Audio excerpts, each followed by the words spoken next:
Ngai mwene hinya wothe nitwacokia ngatho na twakwambararia we wiki Jehova Ngai wa matu-ini gitina kia muoyo owe mwathani uyuritwo ni uhotani wothe hinya wothe uhoti wothe mwathani owe Jehova Ngai wa matu-ini watu indo ciothe ciombirwo na undu waku muthamaki ugicoka kwe ritwa riria riega mwathani Ngai baba na inene kuri maritwa mothe niwe baba Jesu watu heire riri utonga ona gitio Jehova Ngai ugituma tugie na uhotani wothe mwathani Ngai baba meciri-ini ngoro-ini mwathani ona mikire-ini itu ya maundu niwe Jehova Ngai wa matu-ini baba Jesu waragia thiini witu Ngai we utaroraga mwathani wakwa Jehova Ngai wa matu-ini nduroraga mwathi wakwa Jehova Ngai wa matu-ini maundu maria mundu ari namo Jehova Ngai we kiria wendaga mwathi wakwa ni mundu ucio utari oro uguo mwathani wakwa akinyanirie undu uria mwathani Ngai witu wendete we Jehova Ngai mutura moyo nindacokia ngatho kuma kiambiriria mwathani Ngai baba niwe wathurire Rahabu mumaraya kuma kiambiriria mwathi wakwa Jehova ukithura Daudi uria mwathani Ngai baba woraganite na ni ahurite umaraya baba witu ukithura mwathani wakwa Jehova Ngai wa matu-ini baba Jesu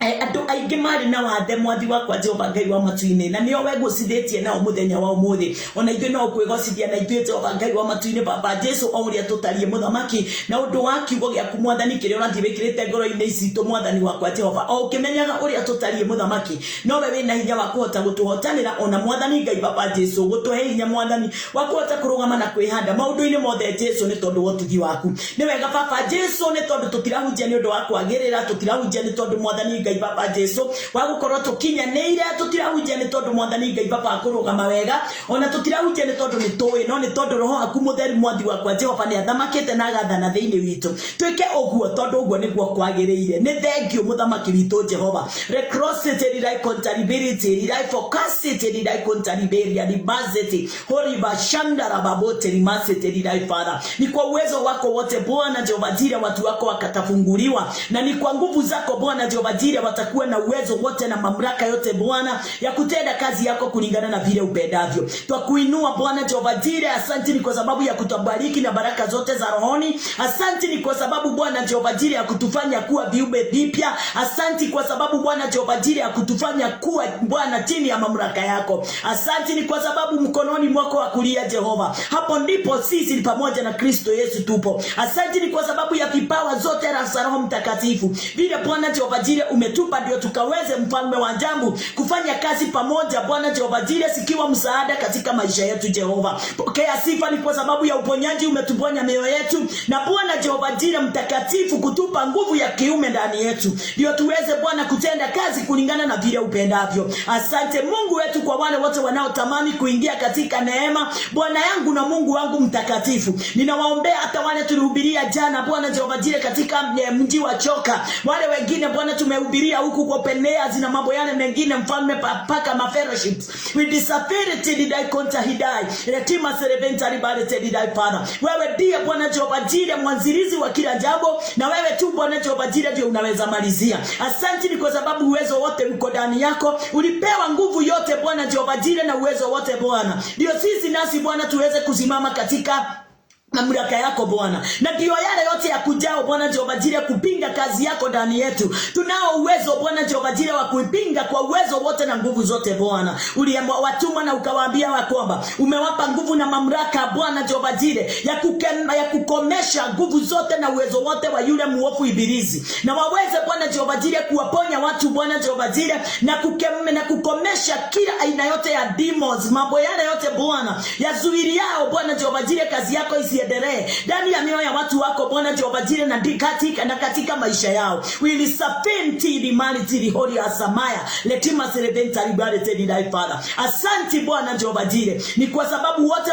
watakao Bwana Jehova Jireh fuata neno lako Bwana itakuwa msaada hata kama hakuna mtu ajuaye vile inafanya kazi ndani yetu. Ninawaombea watu wote Bwana na ninawafungua watu wote Bwana na ninanena utukufu na nguvu na uwezo wako Bwana Jehova Jireh kwao wote mfalme katika kazi wanazozifanya za mikono yao. Ninazibariki Bwana Jehova Jireh katika uwezo wako Bwana. Ni kwa sababu ulituambia mahali popote Bwana Jehova Jireh tutakapokanyanga na tuweze kushikwa ugeni, tuache baraka zetu mahali pale. Ninawabariki wote Bwana Jehova Jireh watalipokea neno lako na wote Bwana Jehova Jireh wako na obi Bwana Jehova Jireh ndani ya mioyo yao, wako na haja Bwana. Ninaomba majibu yako Bwana Jehova Jireh ikaweza kuonekana na kusikika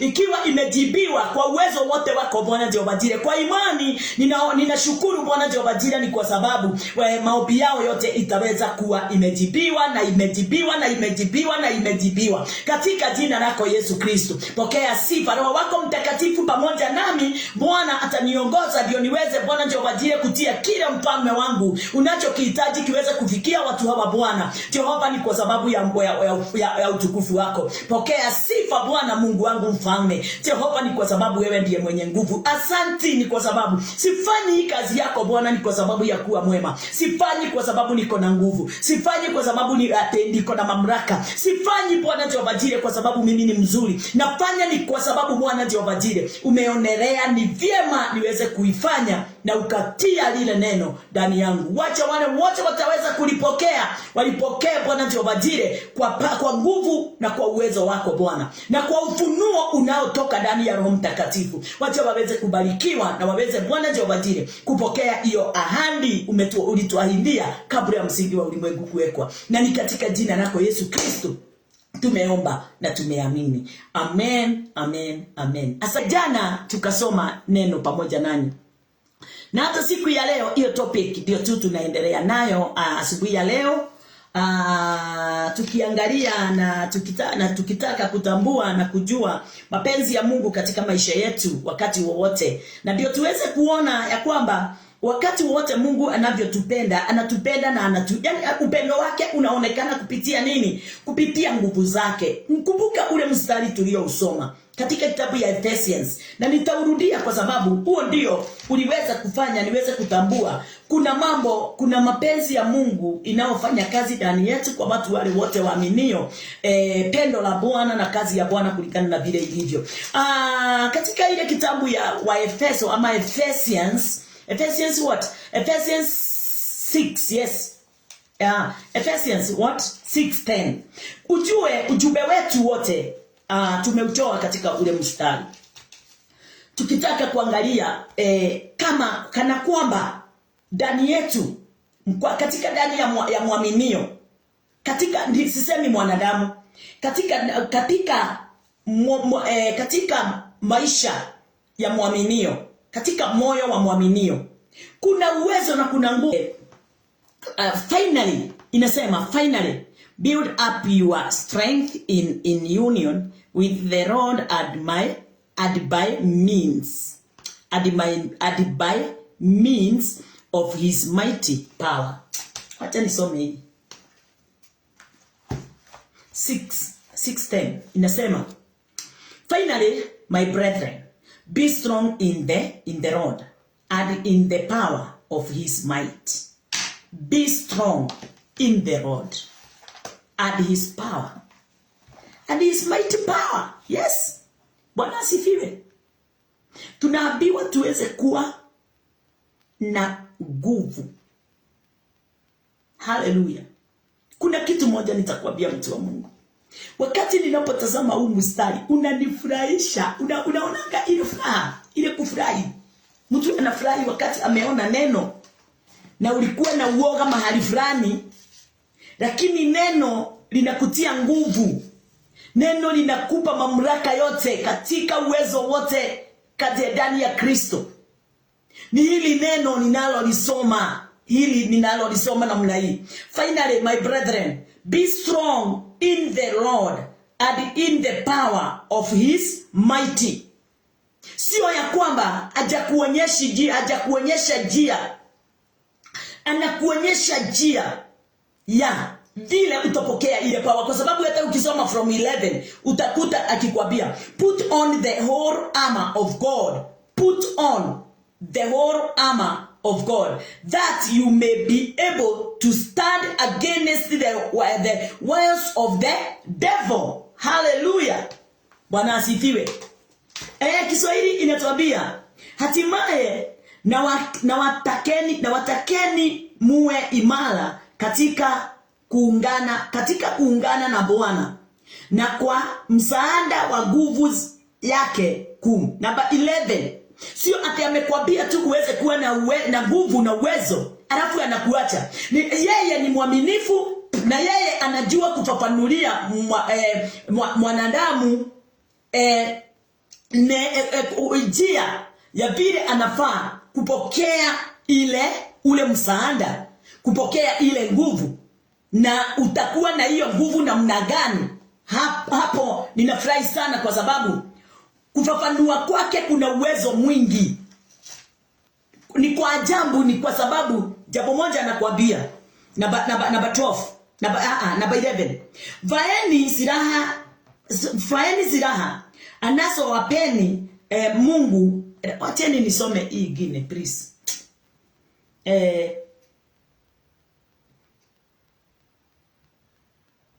Wacha niangalie huo mstari, nitarudi mahali nilikuwa. Hiyo mstari wa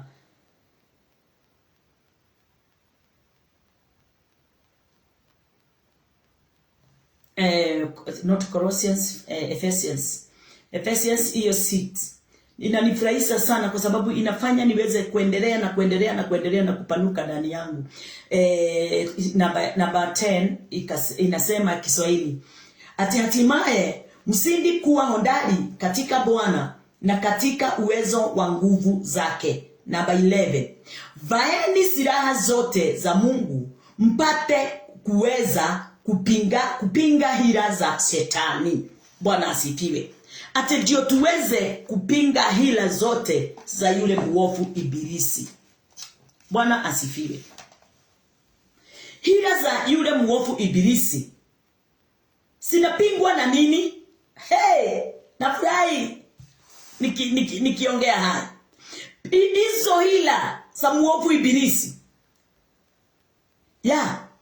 hayo mateso ya muovu Ibilisi, utaipinga namna gani? Kusipinga hila za Shetani, utaipinga kwa sababu umeusoma mstari wa 10 na ukauamini na ukaupokea. Inasemaje? Finally my brethren, be strong in the Lord and in the power of his might.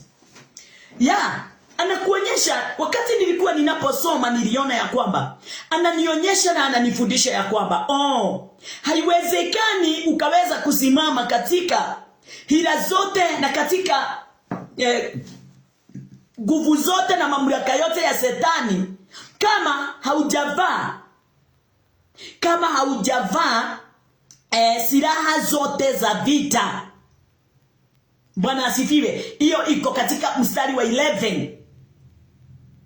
Kwa hivyo ndio niweze kuwa na nguvu, power of his might inakuja kujulikana namna gani. Ile power of his might inakuja kujulikana wakati huu ule number 11, put on the whole armor of God that you may be able to stand against the wills of the devil. Vaeni silaha zote za Mungu mpate kuweza kuzipinga hila za Shetani. Hila za Shetani zinapigwa na nini? Zinapingwa wakati ule wakati umefika kuwa hodari katika Bwana na katika uwezo wa nguvu zake. Hakuna awezaye kupiga hila za Shetani kama hajatambua namba 10. Namba 10 ndio itafanya uweze kupinga, ama power of his might ndio itakuwezesha kupinga hila zote za yule muovu Ibilisi. Mpango wote wa Shetani nitaumaliza na nitaupinga na nitaukomesha wakati nitakapotambua the power of his might. Bwana asifiwe. Wakati nitakuwa strong in him, na wakati nitakapopokea uwezo wa nguvu zake. 11, wakati Shetani atakaposimama katika pande yangu, niko na uwezo wa kukomesha mishale yake, kwa sababu aliye ndani yangu ni mkuu kuliko aliye nje yangu. Na wakati wowote ibilisi anafanyia kazi nje, ibilisi anafanya kazi kutoka nje. Kwa hivyo na wewe wakati ule, uwezo wa Bwana na nguvu zake ziko ndani yako, ndani. Na kwa sababu Mungu amekupa, haleluya, amekupa hekima, amekupa revelation, wisdom, amekupa knowledge, amekupa understanding, amekupa revelation. Kwa hizo zote hakutakosa moja itasimama katika kazi yake. Bwana asifiwe. Mara moja, wakati wowote umesimama katika neno la Bwana, neno la Bwana linajua kutambua hali yoyote isiyo na msingi mwema katika maisha yako. Bwana asifiwe. Haleluya. Hii kazi ya Bwana hatutafanya kwa sababu tunajua kufanya. Mtu yeyote anajua kufanya kazi ya Mungu hawezi fanya.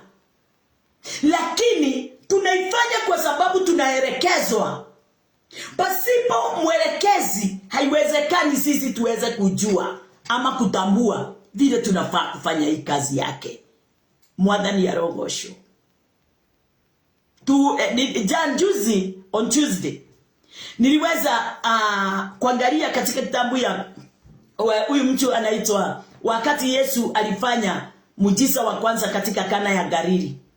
Tuliona ya kwamba wale watu ni kuinstructiwa, waliinstructiwa ndio waweze kujua vile watafanya, na ndio divai ya pili iweze kutengenezwa, divai mpya iweze kupatikana. Kama Yesu hangeongea, divai mpya haingepatikana. Lakini wakati aliongea na Mariamu akasema, akawaambia vile atakavyofanya. Kwa hivyo ni lazima mtu aweze kuwa na kiongozi. Ni lazima mtu aweze kuwa na mtu wa kumuongoza. Na yule mtu wa kumuongoza ndiye anakufanya ukaweza kusimama katika nafasi ile Mungu anavyohitaji. Sababu haufanyi kile kilicho chako, unafanya kilicho cha mwingine. Bwana asifiwe. Yesu Kristo akasema katika kitabu ya John ya kwamba yale yote ninenayo sio yale haijatoka ndani yangu. Yale yote nifanyao nafanya kulingana na vile instructor wangu anaye nionyesha. Bwana asifiwe. Akasema ninafanya kulingana na vile baba yangu anavyofanya. Mwathani arogosho. Kwa hivyo watu wa Mungu, wakati umekaa chini unafikiria kazi ya Bwana na njia gani? Sababu wakati tumetambua na tumeelewa ya kwamba tumeshakuwa na uwezo ndani yetu, tumezaa kupokea his mighty power. Wakati tumejua tumepokea his mighty power, revelation, hiyo sana naita revelation, his mighty power, revelation, the Holy Ghost, Holy Spirit. Wakati tumetambua tunaye, si wakati wa kukaa chini, ni wakati wa kuinuka na kwenda kwa sababu umeshavaa silaha zote za kupinga yule muovu katika maisha yako. For we wrestle not against flesh and blood, but against principalities. Kile unachopigana nacho ndio wewe unaambiwa pale juu ya kwamba uvae silaha zote za vita. Kwa nini? Kwa sababu ile vita unaenda kupigana nayo sio ya mwili, sio ya mwili, yes, si ya mwilini, lakini ni ya rohoni. Na vita yote ya rohoni haiwezi piganwa na mtu wa mwilini. Ni lazima anayepigana vita ya rohoni aweze kuwa ni mtu wa rohoni. Sababu mambo haya haionekani, mambo haya haiguziki. Mambo haya haijitambulishi hadharani. Ni mambo inafanyika katika ulimwengu wa roho. Kama inasema ya kwamba, but against principalities, against powers, against the rulers of the darkness of this world, against spiritual wickedness in high places. Inasemaje? Kwa maana kushindana kwetu sisi si juu ya damu na nyama. Hapana. Si juu ya damu na nyama. Usifikirie kwa sababu wewe ni mrembo utaweza kupigana ile kazi ya kiroho. Usifikirie kwa sababu wewe unaendaga kanisa saa yote na unahubiri, au ufikirie ate kwa sababu ninahubiri na ninaenda kanisani ate utapigana vita ya kiroho. Hapana. Iko na mpangilio. Bwana asifiwe. Kuna vile yule atakayepigana hiyo vita ya rohoni ataweza kuipigana akiwa. Haleluya. Na ndio unaambiwa, kwa maana kushindana kwetu sisi si juu ya damu na nyama, bali ni juu ya falme na mamlaka, juu ya wakuu wa giza hili, juu ya majeshi ya pepo wabaya katika ulimwengu wa roho. Katika ulimwengu wa roho. Mimi nilifurahi sana wakati nilitambua ulimwengu wa roho hauko nje yangu. Ulimwengu wa roho si huku hewani. Ulimwengu wa roho ninauhisi. Ninahisi ulimwengu wa roho kuna kazi isiyofaa, kuna vita, kuna mambo machafu katika udani wangu, si nje yangu. Bwana asifiwe. Naye nguvu ile niko nayo ya Bwana, nitapigana na haya maroho katika udani wangu. Kutokana na udani, si nje. Kama vile imejificha katika ulimwengu wa rohoni, hivyo ndivyo nami yule aliye ndani yangu, amejificha ndani yangu, ndiye ataweza kupigana na maroho yote yapinganao katika siri. Sababu aliye ndani yangu wako katika siri. Wanaopigana nawe ama wanaopigana nami wako katika siri. Kwa hivyo ni wakati wa kuchukua hatua ya kuamini neno la Bwana, kuamini uwezo ulio ndani ya neno. Na kuamini uwezo ulio ndani ya neno ni kuamini Christ, kwa sababu Christ ndiye neno. Kuamini kazi ile aliyoifanya, alipinga ulimwengu wote na kazi yote iliyokuwa ulimwenguni. Alipinga hali zote zile zilikuwa zimejiinua na kutaka kuonyeshana Christ hana uwezo, hana nguvu wala mamlaka ya kutoka katika kaburi. Walimsulubisha wakifikiria wamemweza. Lakini kulingana na neno la Bwana, nafurahi sana siku ya leo ya kujua ya kwamba hata wakati Yesu alipokuwa akienda katika msalaba ama kufa, alikuwa anajua ya kwamba ako na uwezo na mamlaka na nguvu ya kufufuka. Haleluya. Na ndio hakuogopa katika kifo chake. Alikitazama na akatamani sana kukikaribia. Bwana asifiwe. Sababu alijua aliye ndani yake ni mkuu kuliko aliye nje yake. Wakati kama huu tunapofanya kazi ya Mungu, hatutafanya na uoga hata kidogo. Tutafanya kwa mamlaka na kwa nguvu. Tusipojali yale atakayotukia, tusipojali yale yaliyo mbele yetu, ni kwa sababu yale yote yaliyo mbele yetu tunaenda kukutana nayo. Tuna uwezo wote na nguvu zote na mamlaka yote ya kuipinga. Bwana asifiwe. Tumevaa the whole armor. Bwana asifiwe. Tuna uwezo, tuna nguvu, tuna mamlaka, tuna ushindi ndani yetu wa kuweza kutambua na kujua Bwana wetu Yesu Kristo yu ndani yetu. anafanya kazi ndani yetu. Haleluya. Katika huo mstari nataka tuweze kuangalia katika kitabu ya Ephesians. Katika kitabu ya Ephesians 3:16. Ephesians 3. Enda pamoja nami katika kitabu ya Ephesians 3:16 inasemaje? Ephesians 3:16 inatuambia, wherefore I desire that you faint not at my tribulations for you, which is your glory. Basi Ephesians 3:16 tuwe pamoja katika Kiswahili. Basi naomba msikate tamaa kwa sababu ya dhiki zangu kwa ajili yenu, zilizo utukufu kwenu. Tusikate tamaa.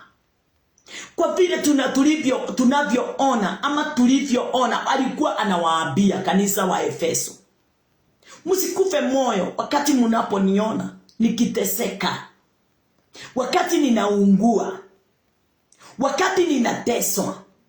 Hivyo Yesu alikuwa anatia nguvu mitume, msikaweze kuwa na hofu. Mkiona nikiyapitia haya yote ninayopitia ni kwa ajili yenu. Yesu akawaelekeza na akawafundisha. Wakafika katika wakati wao, nao wametumwa sasa na Yesu ameenda mbinguni. Wakatumwa kwenda kufanya kazi. Nao wakawa na ule moyo wa kuambia watu, msifadhaike mioyoni mwenu kwa mateso tunayapitia kwa ajili yenu. Na sisi siku ya leo tunaendelea na kusema hiyo jambo ya kwamba msikaweze kufadhaika moyo ati kwa sababu watumishi wanapitia, kwa sababu kanisa linapitia. Haya yote wanapitia wao wote walio na ukweli na walio na uungu ndani yao. Wanayapitia ni kwa ajili ya wewe uweze kusimama na uweze kuwa na nguvu ya uwezo wa Bwana wetu Yesu Kristo ndani ya moyo wako. Haleluya. Wanaohubiri kwa ukweli, wanaohubiri kazi ya Kristo Yesu, wanaohubiri injili ya kweli, wanaihubiri ndio waweze kufanya wengi waweze kuokolewa katika mkono wa yule muovu ibilisi. Wanahubiri ndio wale wote walio katika mateso, ile mateso isikaweze kufanyika kuwa nguvu kwao, ila iweze kuwa wao ndio nguvu juu ya hiyo mateso. Waweze kuweka yale mateso, zile nguvu za kisetani chini ya miguu yao. Bwana asifiwe. Namshukuru Baba yangu, namshukuru Kristo Yesu. Nasema yeye ni mkamilifu kwa yote na ni mwaminifu kwa mambo yote, kwa sababu ya uzima ulio ndani yake. Na yeyote yule ataamini uzima ule ulio ndani yake atapokea haki na utukufu. Atashinda majaribu yote katika maisha yake. Kwa nini? Kama Yesu alishinda kifo na mauti na akawafanya ulimwengu mzima ukaweza kuhitanishwa na Bwana, akaondoa kile kiambazi kilikuwa kimegawanyisha mwanadamu na Mungu. Ati mwanadamu angeweza kumfikia Mungu. Lakini wakati yule Kristo Yesu alipokuja katika ulimwengu, aliondoa kile kiambazi, ile baria ilikuwa imesimama katikati ya mwanadamu na Mungu. Aliondoa na mwanadamu akaweza kuhitanishwa na Mungu tena, na akarudi katika nafasi yake, na akaitwa mkamilifu kwa uwezo wake wote na kwa nguvu zote kwa katika Kristo. Kwa hivyo ni kwa yeye sisi tunaitwa wakamilifu. Ni kwa yeye sisi tumesamehewa dhambi. Ni kwa yeye sisi tumepokea DNA ile iliyo yake. Mimi na yeye tulikuwa tuna one DNA. Bwana asifiwe. Kile kinao tutawalia ni DNA yake. Bwana asifiwe. Kwa hivyo jina lake ni jina lenye nguvu katika maisha yangu, na kupitia yeye ndio nimevaa the whole armor of God, ndio niweze kupinga na kuondoa kila aina yote kizimamacho katika maisha yangu na mbele yangu katika kufanya kazi ya Mungu. Bwana asifiwe. Haleluya. Huu si wakati wa kushinda ukiimbia watu wimbo wa utajiri. Huu si wakati wa kushinda ukiimbia watu wimbo wa uponyaji. Kama hauhubiri neno, waliamini neno, uponyaji unapitia katika neno. Utajiri unapitia katika baraka zote za rohoni. Utajiri wa mwanadamu unapitia katika kuamini neno. Wakati tunapoamini neno, neno la Bwana linahakikisha limekulinda na limelinda chochote ulio nacho. Bwana asifiwe. Neno la Bwana ndio chanzo. Neno la Bwana ndio nguvu. Neno la Bwana ndio mamlaka. Kwa nini? Sababu wakati ule tulikuwa tunasoma Ephesians 6 mstari huo wa 12 tumeona ya kwamba maana vita vyenu si vita katika kati yenu na binadamu, bali ni vita dhidi ya jeshi ofu la ulimwengu wa roho. Tunapigana na watawala wakuu wenye nguvu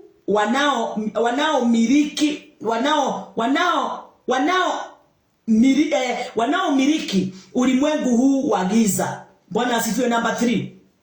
Kwa sababu hiyo, vaeni silaha za Mungu ili siku ile itakapofika muweze kuyapinga masambulio ya adui, na mkisha kupigana mpaka mwisho muwe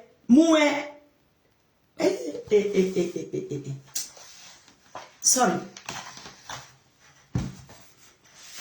Wacha nisome hiki Kiingereza. Number 13.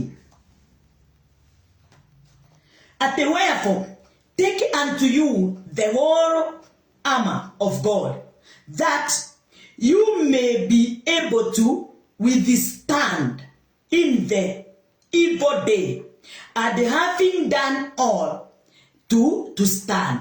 Bwana asifiwe. Hallelujah. Utakuwa na uwezo na nguvu ya kusimama siku ya uovu wakati itakaofika. Sababu nimemvaa Christ. Nimevaa uwezo wake, nguvu zake, mamlaka yake. Na hiyo kuvaa ni nini? Nimelivaa neno. Nimeliamini neno. Kwa hivyo, wakati ule nitaivaa. Mstari pale chini wa 17:18 inasema ya kwamba sasa omba maombi yote. Sababu wakati ule nimevaa. Kwa sababu usome uone silaha gani unafaa kuzivaa. Bwana asifiwe. Wakati nimezivaa, hata wakati ninapotokea kuomba, nitaomba maombi yote.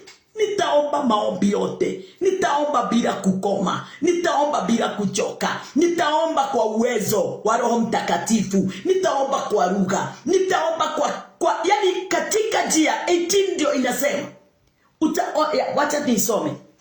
Inasema wacha ni 18. Praying always with all prayers and supplication in the spirit, and watching thereunto with all perseverance and supplication of all saints.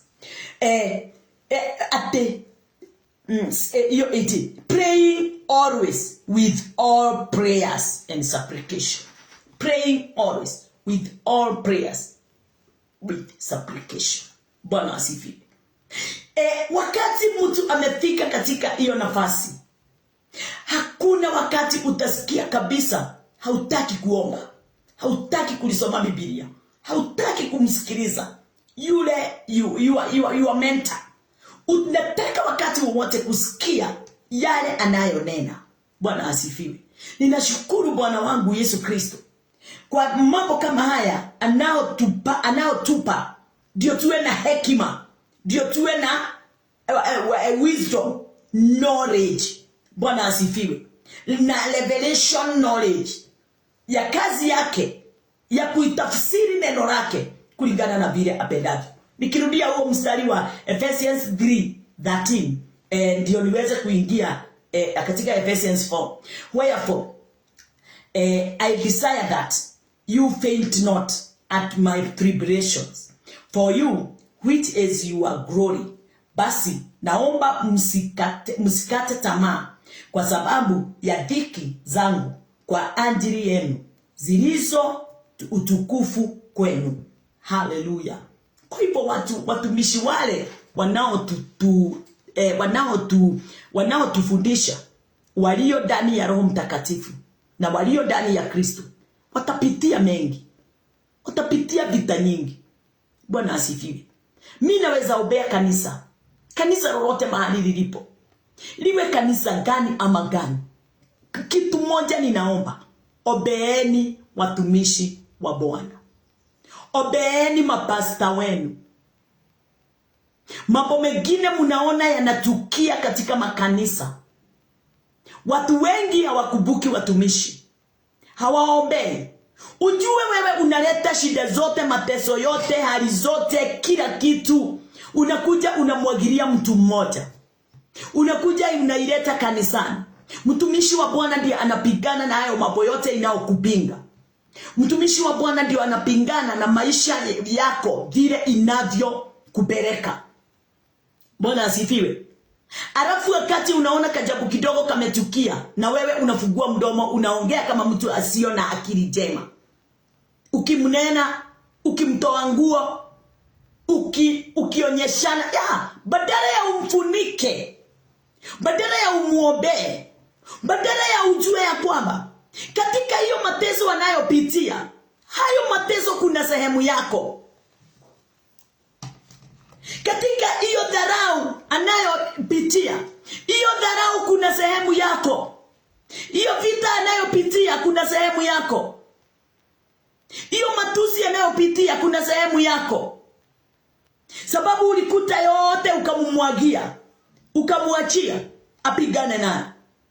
Na wewe unafaa ukileta, na wewe simama katika mwanya wa kumuombea aweze kupata uwezo na nguvu ya kuweza ya kupinga mambo yale yote iliyokuwa inayopinga kanisa, inayopinga familia, inayopinga watoto wetu, inayopinga ndoa, inayopinga waume, inayopinga wake. Sababu ako pale. Hapa ndipo Paulo mtumishi wa Bwana anasema, ati basi naomba msikate tamaa kwa sababu ya dhiki zangu kwa ajili yenu. Ni kwa ajili yenu. Bwana asifiwe. Zilizo utukufu kwenu. Na hiyo dhiki itafanya wewe baadaye uweze kuona mapenzi ya Mungu, uweze kuona mambo mengi yakitimia kulingana na mapenzi ya Mungu.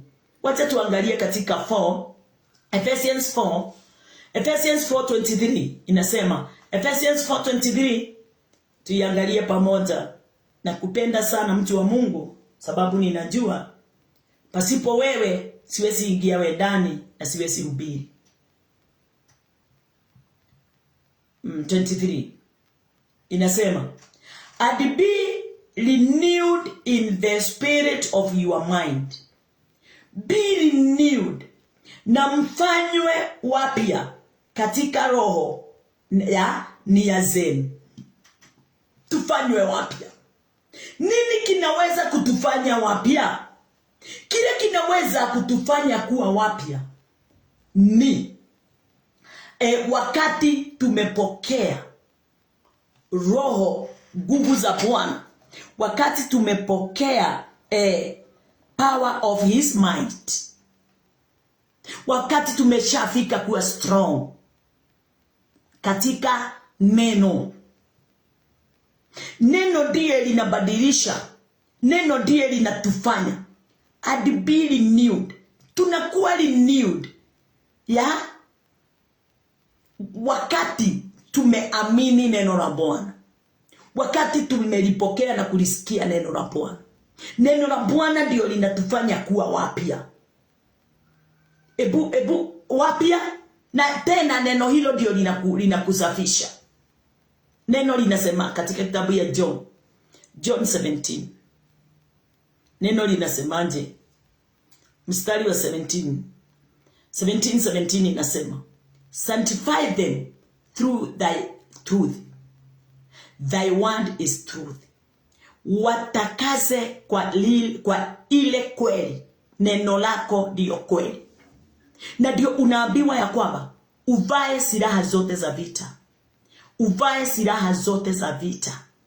Wakati unapovaa silaha zote za vita, ndio unalivaa neno. Na wakati umelivaa neno, unaweza kuomba maombi yote. Na wakati unapoomba maombi yote, unaweza fanya watu wengi sana waweze kuondoka katika hali za kupungukiwa na kuondokewa na mioyo yao, kazi yao, mapenzi yao. Wanaingia katika upya wa neno. Kulingana na vile tumelisoma, wanaingia katika upya wa neno.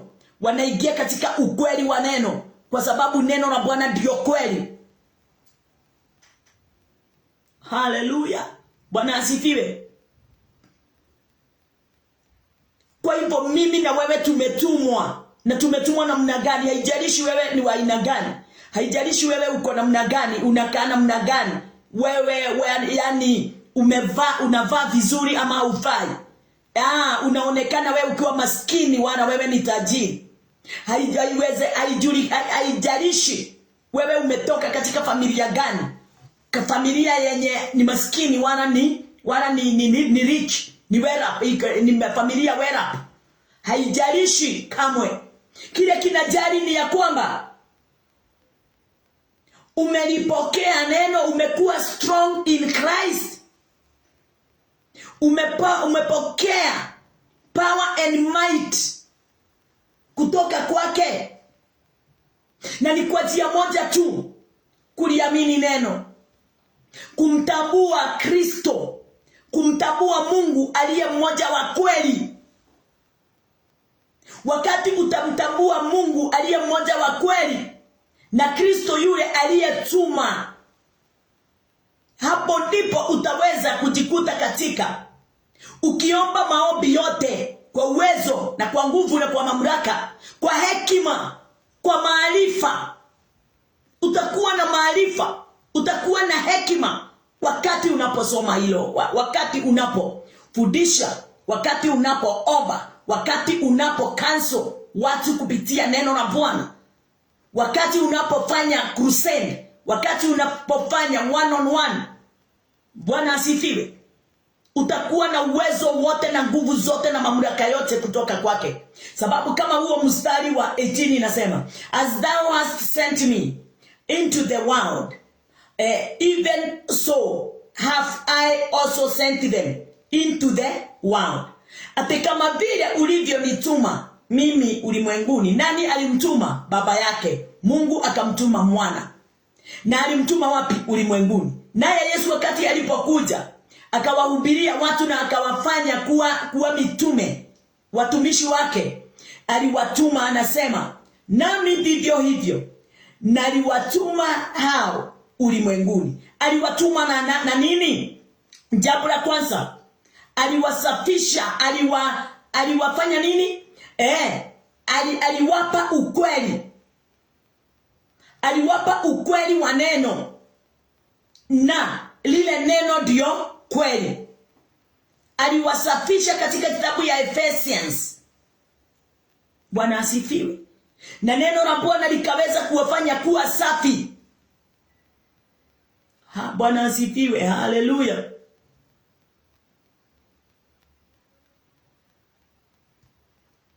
Bwana asifiwe. Kwa hivyo mtu wa Mungu, wakati unapojiangalia na unapojiona, jua umetumwa. Na wewe sasa amka, jitume one on one, door to door, open air, crusade, fellowship. Jitume, sababu kuna ukweli ndani yako, kuna uzima ndani yako, kuna nguvu ndani yako, kuna haki ndani yako. Jitume. Hata kama utatumia internet, Jitume. Hata kama utaenda na miguu, uende kuwatembelea moja kwa moja, jitume. Hata kama uko na gari utaweka mafuta, garamia, jitume. Bwana asifiwe. Sababu tayari umeshatumwa, tayari umeshapokea nguvu yake, mamlaka yake, uwezo wake. Umeshapokea, umezaa the whole armor. Na wewe ndio uko na uwezo wa kukomesha principalities. Wewe ndio uko na uwezo wa kukomesha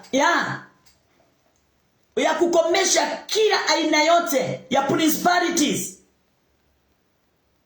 Wewe ndio uko na uwezo wote wa kukomesha kila rulers of the darkness. Wewe umepewa mamlaka ya kukomesha spiritual wickedness in high places. Umepewa nguvu.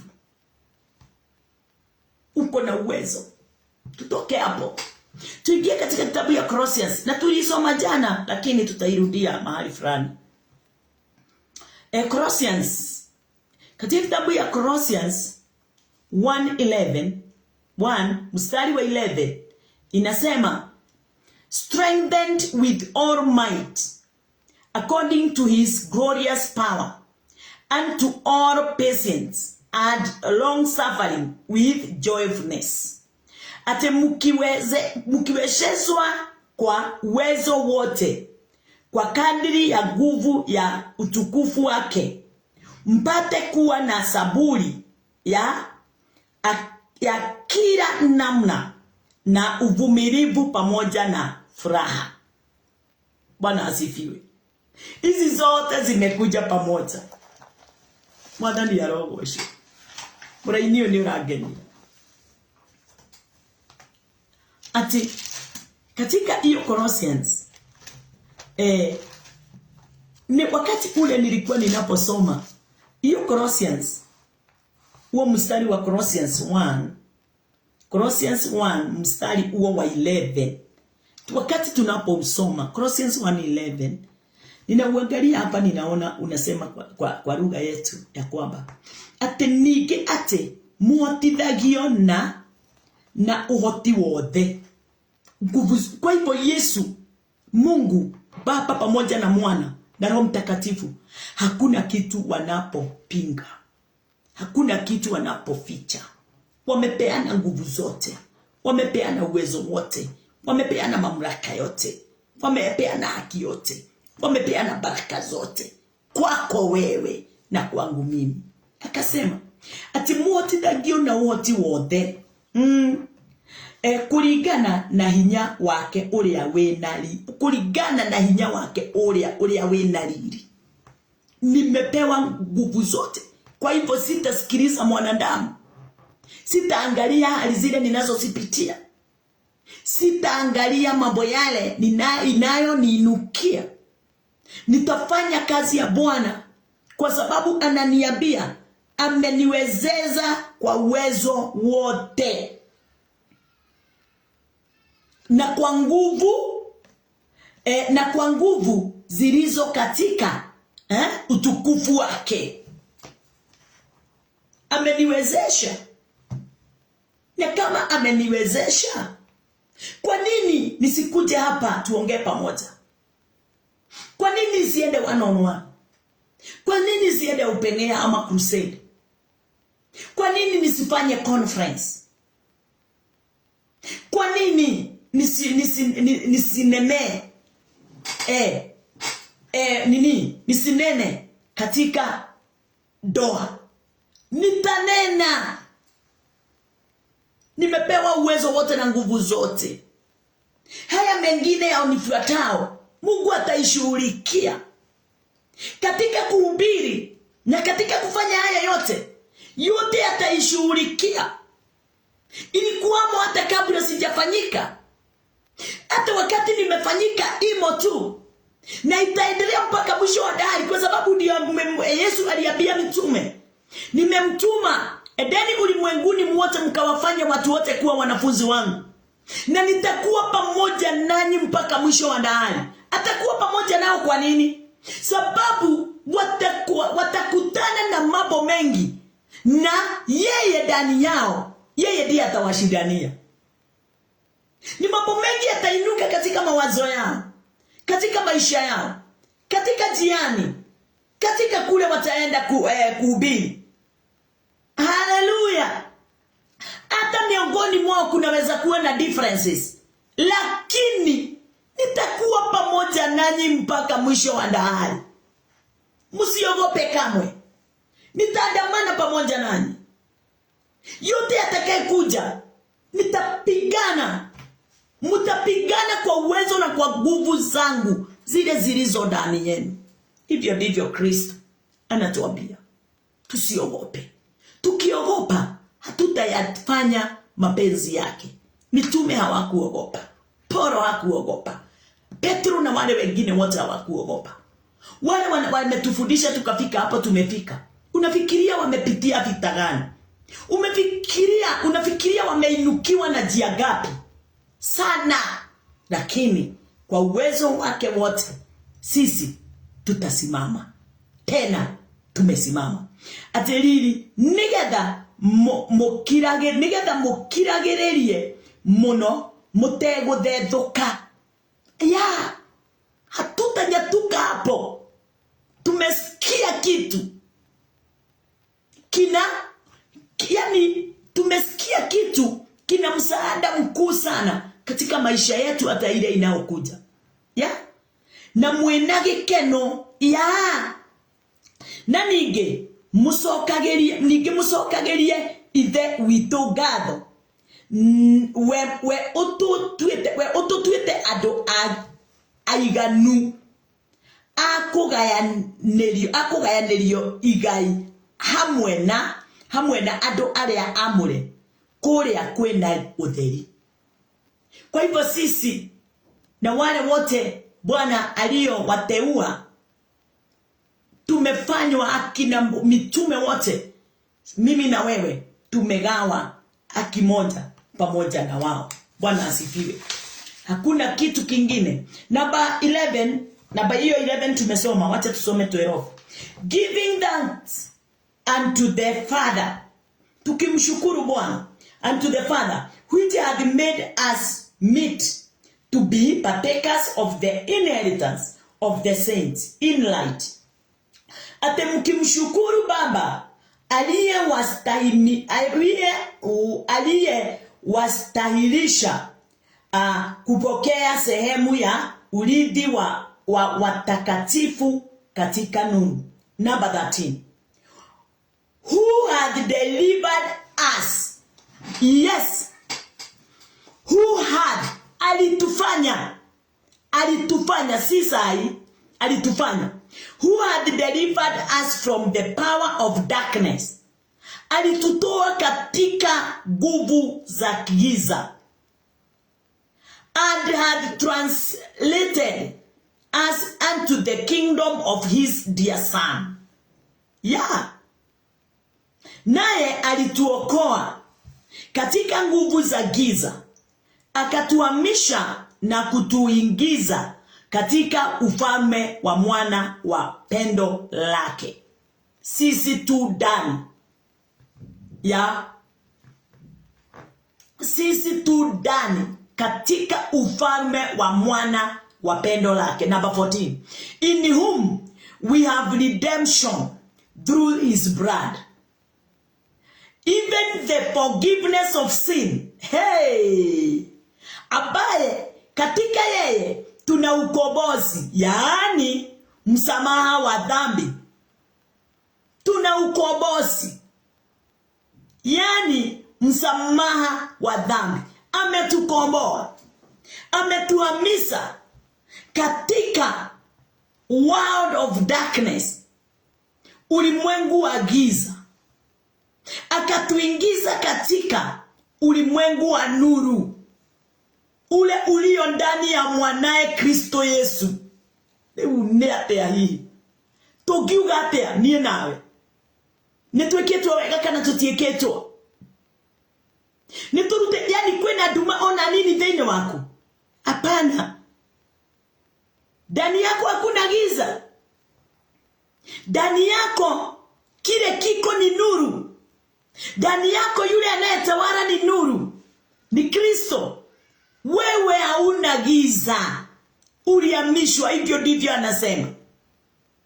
Wacha nisome na Kikuyu 14. Inasema 14.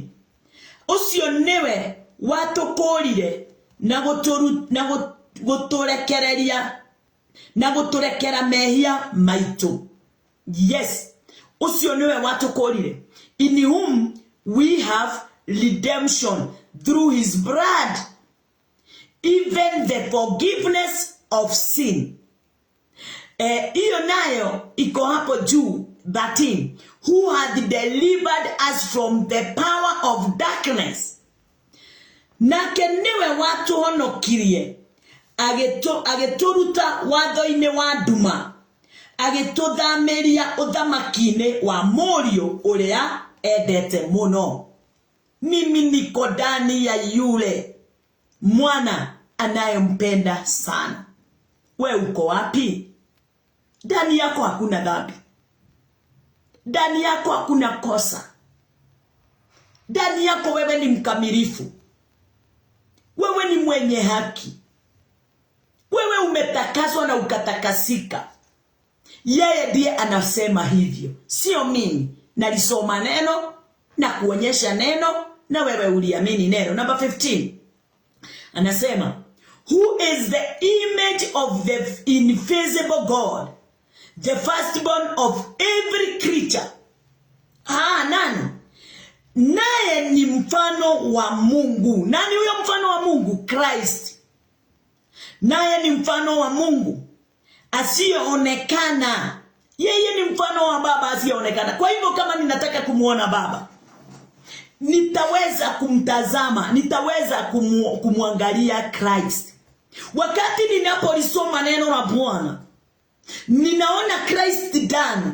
Nani ninayemuona? Father.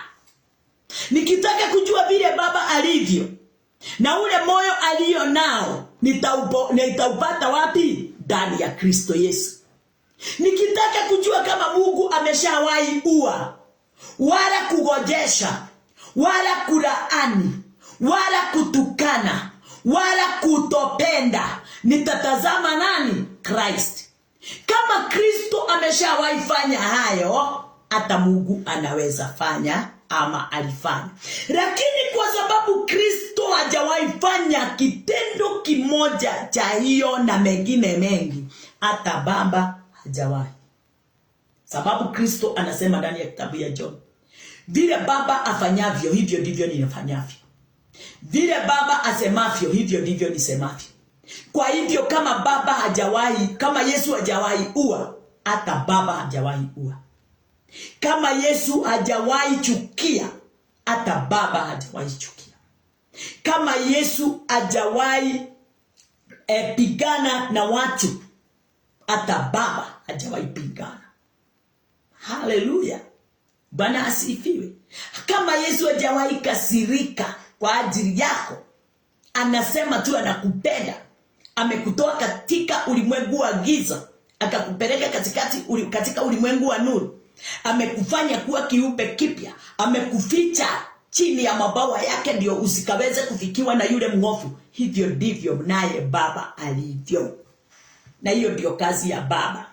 Na ndiye alimtuma mwana wa pekee, yule aliyempenda, yule pendo lake lote liko kwake. Akamtuma na akamuua. Akaachilia afe mkononi mwa wanadamu. Yesu akafa kwa ajili yangu na kwa ajili yako. Hadakwira gekuo gyake. Hakufa kifo chake, alikufa kifo chetu sisi kwa sababu ya dhambi zetu. Hivyo ndivyo neno linasema. Ni kwa ajili ya dhambi zetu Kristo Yesu alikufa katika msalaba. Haleluya. Sio kwa ajili ya dhambi zake. Yeye hakufanya dhambi, hakujua dhambi. Bwana asifiwe. Kwa hivyo ni kwa sababu yetu sisi alifanywa namna hiyo. Hiyo namba 15 inasema, naye ni mfano wa Mungu asiyeonekana, mzaliwa wa kwanza kwa viumbe vyote. Na 16, for by him were all things created that are in heaven and that are in earth, visible and invisible, whether they be thrones or dominion or principality or powers, all things were created by him and for him. Hallelujah.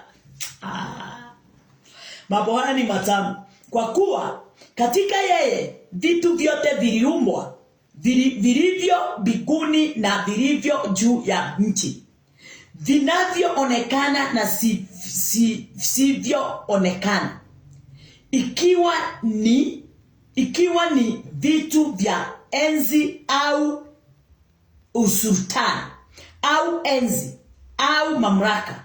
Vitu vyote viliumbwa kwa njia yake na kwa ajili yake. Bwana asifiwe. Yeye yule, uwezo wote na nguvu zote na mamlaka yote tumepokea kutoka kwake. Bwana asifiwe.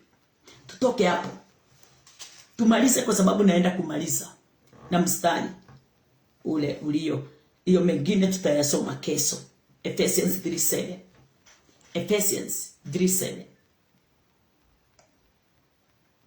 Ephesians 3 mstari wa 7 mnasema, whereof I was made a minister according to the gift of the grace of God given unto me by the eventual working of his power. Yes. Injili hiyo ambayo nalifanywa mhuduma wake kwa kadri ya kipawa cha neema ya Mungu niliyopewa kwa kadri ya utendaji wa uweza wake. Unaona? Hallelujah. Ati anasemaje? Anasema nikurudilie. Injili hiyo ambayo nalifanywa mhuduma wake. Amenifanya. Sio mimi nimejileta. Mimi sikuchaguliwa na watu. Hata kama kuna anointing ilifanyika, nilifanywa tu tuweze kushangilia na my saints, watu wa Mungu, marafiki wangu, watu wote. Lakini kabla ya msingi wa ulimwengu kuwekwa, alinifanya. Yeye alinifanya. Yeye aliniita. Yeye alinichagua. Yeye amenifanya.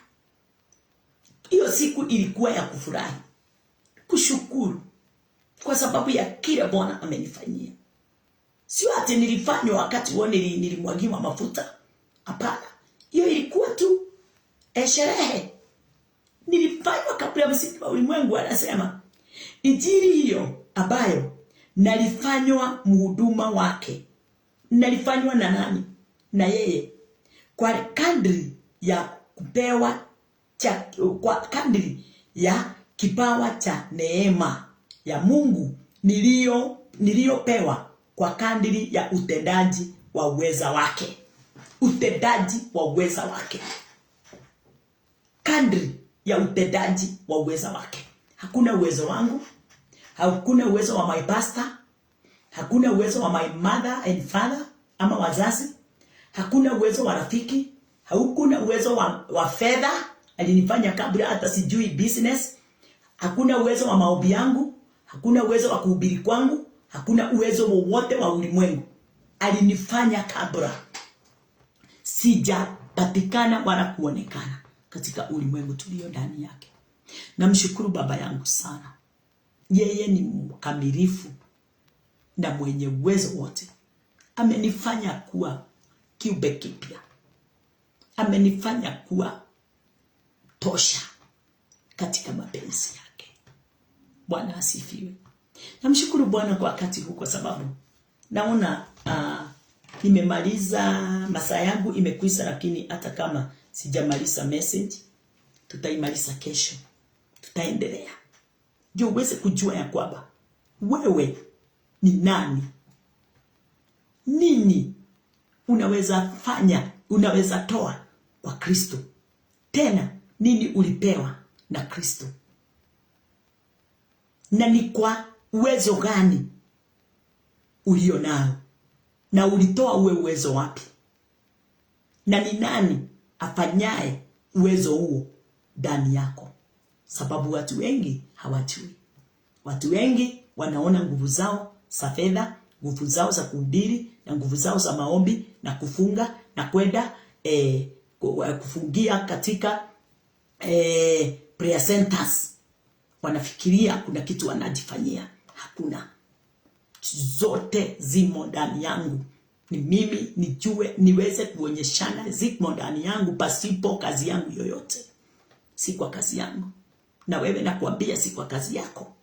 Bwana anakupenda. Na anakupenda tu hivyo.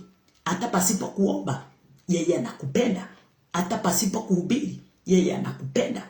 Hata pasipo kwenda kanisani, yeye anakupenda. Haya yote tunafanya kwa sababu tumetambua upendo ulio ndani yetu kumpitia yeye. Nikio kila tumangoro haha. Tunurida tabulire ni anyendete. Na ngitabura ni ahete kiheo. Na ngitabura ni endaga njuge uguo. Na ngitabura ni andumire. Nikio ndi haha.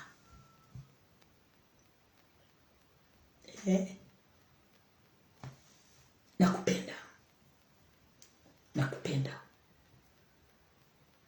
Asante sana. Wacha tuombe. Bwana wetu Yesu Kristo,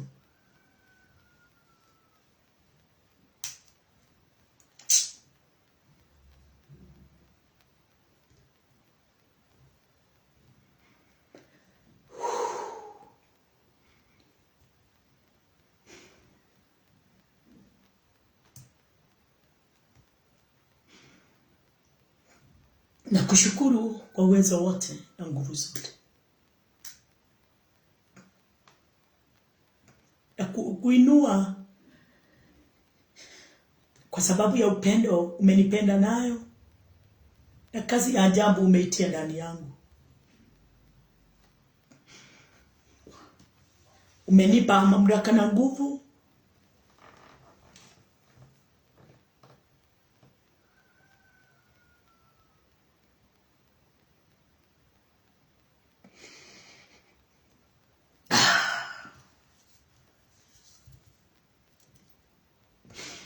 Ndio niweze kufanya hii kazi. Singeweza nikiwa mwenyewe, lakini Bwana yes. Asante kwa watu hawa. Umewafanya waweze kuendelea na kutambua na kusikia mausia yako na mpango wako juu yao.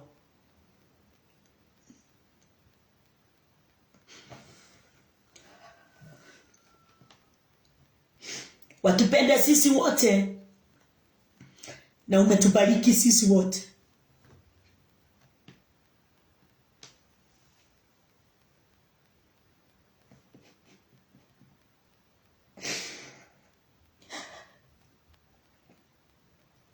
Asante Bwana wangu.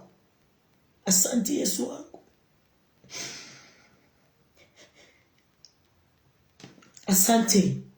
Asante.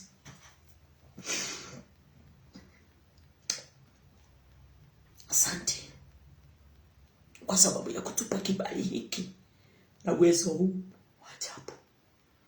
Katika jina lako Yesu Kristo tumeomba na